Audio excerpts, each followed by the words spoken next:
اعوذ باللہ من الشیطان الرجیم بسم اللہ الرحمن الرحیم۔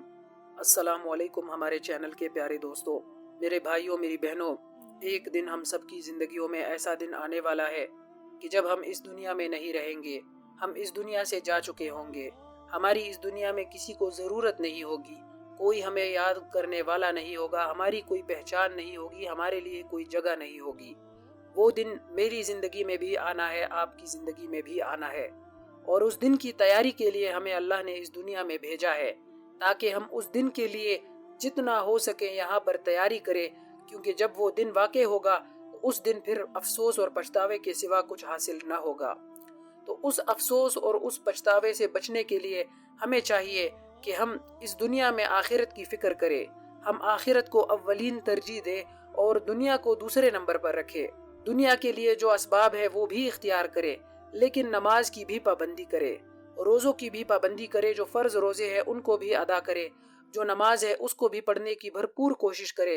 اور جو بھی اللہ نے ہم پر احکامات جاری کیے ہیں ہمیں چاہیے کہ ہم اللہ کے ان احکامات کو بجا لائیں۔ میرے بھائیوں، میری بہنوں، آج آپ کی خدمت میں جو وظیفہ لے کر حاضر ہوا ہوں، یہ وظیفہ میرے نبی کا بتایا ہوا ایک بہت ہی خوبصورت وظیفہ ہے۔ جناب رسول اللہ صلی اللہ علیہ وسلم کی مبارک زندگی سے یہ وظیفہ میں آج آپ کو بتانے جا رہا ہوں۔ انشاءاللہ آپ کو اس وظیفے سے بہت زیادہ فائدہ حاصل ہوگا۔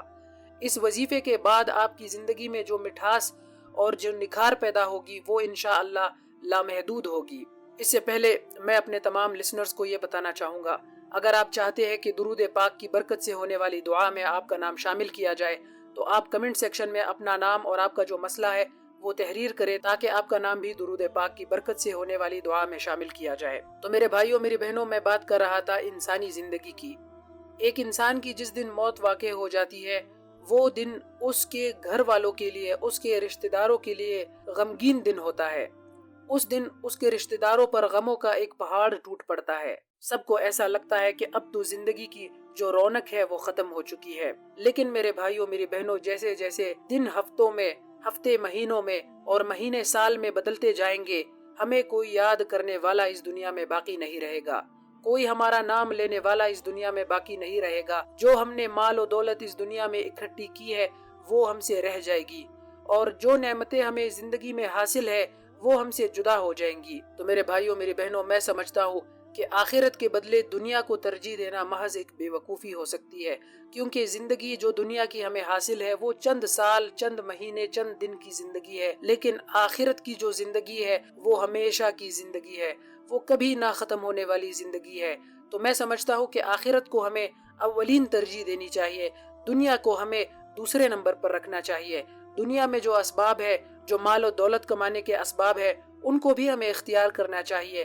لیکن ان میں ہم نے اللہ کے احکامات کو بھی دیکھنا ہے، اس میں ہم نے حلال و حرام کا بھی فرق کرنا ہے، اس میں ہم نے یہ بھی دیکھنا ہے کہ کیا ہم اپنے نمازوں کی پابندی کر رہے ہیں، کیا ہم اس دنیا میں زندگی تو گزار رہے ہیں، دنیا کے لیے تو ہم کوششیں کر رہے ہیں، کیا ہم قرآن پاک کی تلاوت کر رہے ہیں، کیا ہم اپنی زبان کی حفاظت کر رہے ہیں، اپنی نظروں کی حفاظت کر رہے ہیں، کیا ہم اپنے کانوں کی حفاظت کر رہے ہیں۔ میں آپ کو ایک چھوٹی سی مثال دے کر بات سمجھاتا ہوں۔